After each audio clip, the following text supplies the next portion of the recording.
Houston, this is a space station. Ready for the event. WGME-TV, this is Mission Control Houston. Please call station for a voice check.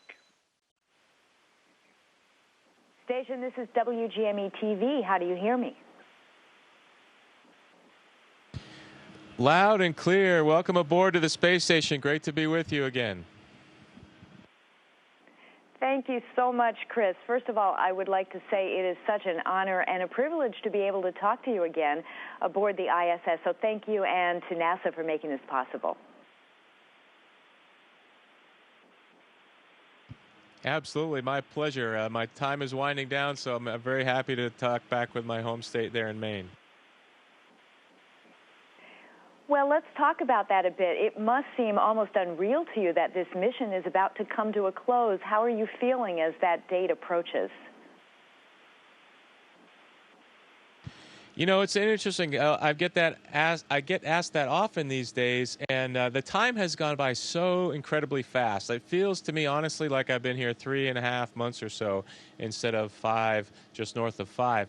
But I'll be really sad to leave next week. This is an incredible experience. This place is an amazing laboratory. But by the same token, I'm ready to go. It's time for some other people to come and do their thing and have their opportunity. And I'm really excited to go back and see my friends and family. As they are excited to see you, I am sure, Chris. Tell us a little bit about some of the highlights, if you could. I'm sure there are many over the last 5 months. But for you, what's going to stand out about this mission? Well, that's so hard to answer, but some of the obvious ones are one night when Chris Hadfield, Tom Marshburn, and I went to bed thinking it was going to be a normal Friday when we woke up the next day, and we were told we were doing a spacewalk the following day. That was certainly a highlight, and Tom and myself getting an opportunity to go out and fix the ammonia leak or be part of that whole process. And then being up here with the international crew, to me, is a highlight. Even though that's not a one discrete event, it's just the whole daily interaction with Canadian, Russians, Italian, and NASA colleagues. It's just been fantastic. And then to right before going to bed, have the opportunity to look out the window and see our planet below us. All those things will just stay with me forever. If we could talk just for a moment about that spacewalk, there were some dicey moments there where I'm sure your heart was racing. Can you run us through the helmet issue and the water leakage? Yeah, absolutely. So it was a planned, like most are, 6.5 hour spacewalk. And very early into it, about 45 minutes or so, Luca felt the early hint of water on the back of his head, which is totally not normal. Of course, we're sweating and working. We have a cooling system inside, but sometimes we do get pretty hot and sweaty. But to have that much water was really kind of, at first, made us scratch our heads, like, where's it coming from? We try to think out loud of where the water would be coming from. And as we're doing this troubleshooting, you could literally see, as I'm looking like 3 feet away from Luca's helmet, I could see the water kind of creeping around the side. And that's when we knew that it wasn't right and it was time to head back in. And just as luck would have it, the sun was setting at that moment, so it got dark. And when it's dark on a spacewalk, it's pitch dark. And Luca had to get his way back to the airlock by himself because my route had me mandated that I go another way. And so by the time we got back together at the airlock, I could see the water was all inside his helmet, and he could not hear very well or speak, and in some cases not see, but he was still able to breathe, but it was just not a very comfortable feeling for him. And we worked quickly, all of the people on the ground and the rest of the folks inside, to get repressurized and get him back with his helmet off. And safely. Well, those are the kind of moments when you realize you're not at home anymore, I'm sure, Chris. Tell us a little bit more about some of the experiments that you've taken part in on the ISS and why it's so important to those of us here in America. Yeah, you know, there's several kinds. There's kinds of experiments that are just going on all the time that we don't have much part in, and there's kind that we are the subjects of, and then there's the type that we actually are the eyes and ears for the scientists on the ground, and those are the ones that are really memorable for me, for us, because we're involved right there with the science. And initially I did a thing called BASS, where we tested the combustibility of certain materials, and every guy likes to play with fire. So it was very small and safe, contained in a glove box right here, but that was really neat. And then another interesting one about changing the shape of fluid containers so that you can force the fluid to go where you want. And the application is a pumpless fuel tank, so you can get all the fuel out of your tank in space. And then the kind when we're the subjects are the ones that apply really to Earth. And we've been really involved with an ultrasound machine testing ultrasounding our spine and heart and things, and the application there is really to use ultrasound in lieu of what you might typically use an MRI machine for really impoverished parts of the world can get the medical care that they might not be able to get. Absolutely fascinating. Chris, tell me a little bit now about what happens as you prepare to leave the ISS. Is there anything physical that you need to do in terms of preparation? Well, the physical fitness kind of preparation has been ongoing. If I just started now, I'm too late, and I might as well just quit because I'm behind the power curve. But that's not the case, fortunately. We have a really nice protocol, and we've been working out the whole time. And I feel physically strong to get back. My vestibular system will be all messed up for the first week or 2 weeks or so, and then I'll have to go through some rehabilitation once I'm back to Houston. But right now what I'm doing is just organizing my things. If you were going to take a big trip to some foreign country, you wouldn't start packing the night before, although I don't know, maybe you do. But ideally you pack a little bit before then, and so you have it's rushed. And that's what I'm trying to do right now, making sure I'm not forgetting anything like my Maine lobster right here. I want to make sure I have everything all packed up. It's nice and secure for the flight home. That's awesome, Chris. All I know is that I would have brought too much stuff, I'm sure.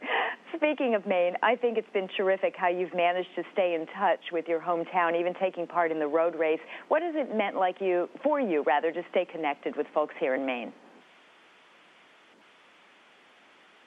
Well, it's just really special. As the only astronaut, well, we just selected an astronaut also for Maine, but until just recently, I've been the only astronaut for Maine, and that's a great deal of pride for me to represent our state in the manned space program, and it's something that I think is fun to try to connect back with the folks there, because I'm just a regular Maine guy, just like everybody else. I'm just fortunate enough to be up here and be talking to you on this side of the camera. What an amazing opportunity for you. What's next for you, Chris, after this? Well, once I get on the ground and get rehabilitated, there'll be some public relations kind of trips. I think I'm coming through Maine in the first week of November for some schools and things like this. And then a few more trips before, all sort of public relations kind of trips before the holidays. And then I'll get back to my regular day job after the new year in Houston, supporting other folks that are up here doing the mission. So are you going to miss that view? Oh, it's hard not to miss that view, but fortunately I have it ingrained in my head, and I've got some wonderful pictures as keepsakes, but really is a fantastic view. When you come up from New York City and you see Cape Cod and Maine, and before you know it, you're looking off into Canada and Prince Edward Island, it really happens really quick, and you realize how fast you're going if you imagine driving from Boston to all the way to the down east Maine. So it's pretty amazing up here. Well, there were a couple times this summer when I was at a dock in Casco Bay looking up at you, and I'm sure that you saw me. So I'm just going to believe that for now and say thank you so much, Chris Cassidy, for joining us. Safe voyage home. Safe voyage home. Thank you so much. It was great to talk to you today. Take care. Station, this is Houston ACR. That concludes the WGME-TV portion of the event. Please stand by for a voice check from CBS Radio Network. Station, good morning. This is CBS Radio Network. How do you hear me? Hi, Bill. Welcome to the space station. Great to hear you again. Actually, Chris, this is Peter King, but Bill Harwood will be on the line with us both in just a couple of seconds here. And I guess we have to start with the requisite question of you coming home next Tuesday. And I know there have got to be a mixture of emotions. Are you excited? Are you sad? Well, you know, I definitely will be sad to go. It's just so incredible and such an honor to be here. But after 6 months, 5 months, you know, it's definitely, you feel ready. I'm excited to get home and see my friends and family and get back to just normal stuff. So it'll be a little of all those emotions. What are the things you're looking most forward to once you get on the ground, besides the family and friends that you just mentioned? And what are you going to miss the most about not being on station? I think a gooey, fresh-baked chocolate chip cookie ranks right on the top of my list of things that I'm excited about. And what I will miss most up here is the international camaraderie that exists with a crew like this, sharing meals together, sharing fun days and hard days and cargo days, and just the whole experience with the international crew is just really neat. Over at the Kennedy Space Center. Chris, a couple of quick ones from me. Mike Suffredini was telling us yesterday that you're going to be doing some simple post-landing exercises, kind of part of the program to see what might be needed for future Voyagers making really long-duration flights, maybe to Mars or something like that. I mean, as an ex-SEAL, I mean, you're obviously in better shape than most, and you've stayed in shape in orbit, but how do you think that's going to go? And tell me a little bit about that program. Well, at face value, those things, the tasks that I'll be doing are not super complicated. Sitting from sitting in a chair, standing up, from lying down flat to standing up, and some small jumps. I think like just a few basic things that I've all done pre-flight, and they have videoed how my body reacts to those things, and when I'm normally adjusted to 1G, and I'll do those again very soon after landing in the medical tent there in Kazakhstan, and. I'm kind of curious, to be quite honest, Bill. I'm really curious how it will go. I remember how I felt after my shuttle landing, and I think I could have done those. I would have been wobbly, but I would have been able to do those tasks.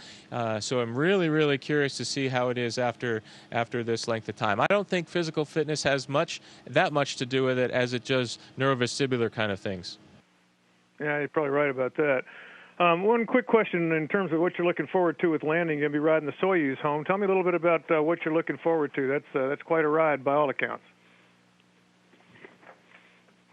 You know, everybody I talk to has said it's just, I ask them what it's like, and they just shake their head and say, you just got to experience it. So I'm really excited to just experiencing it, but specifically the parachute opening, I've done a bunch of regular parachute jumping with my own body, and I'm curious to see what the opening shock it will be like between the two. Probably much more significant in this case, and then the separation of the compartments too. That's something we train for a lot on the ground, but you really can't sim the real environment. So those two things, and obviously the impact at physical touchdown is a huge moment too. But there's a whole bunch of activities that will take place, and I'll just try to be keeping up on my checklist. Chris, it's Peter King again, and you mentioned those cargo days a couple of moments ago. A new cargo craft is due for launch from Wallops Island up in Virginia in a couple of weeks, the Orbital Sciences Cygnus craft, and that adds just a little bit more to the mix. Can you talk to me a little bit about the importance of having one more player in the delivery stream? Well, as with anything, it's nice to have alternates and backup plans.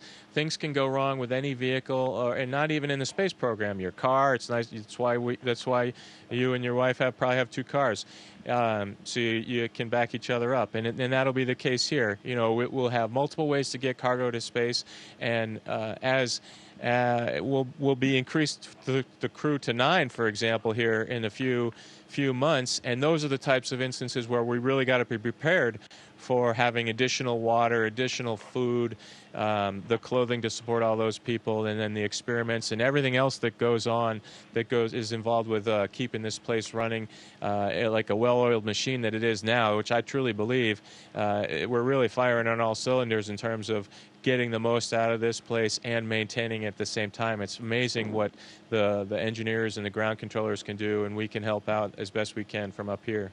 Between Russia, ESA, JAXA, SpaceX, and now Orbital Sciences, and I'm counting 5 delivery streams here, I'm wondering, has the program made up or more than made up for losing the delivery capability of the shuttle just yet?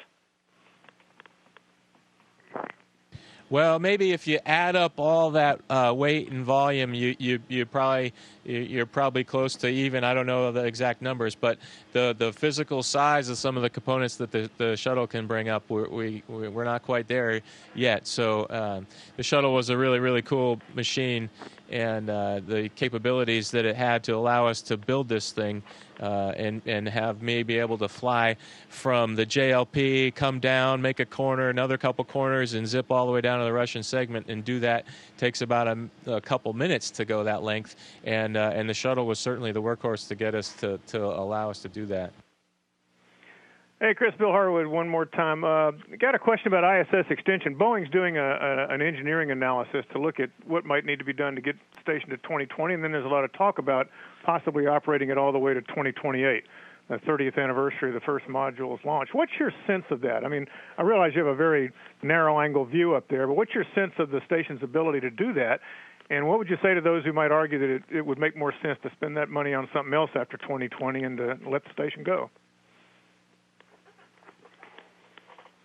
Yeah, that's a really good question, and when you come down to it, I think mechanically, physically, this place will have no problem getting to that date.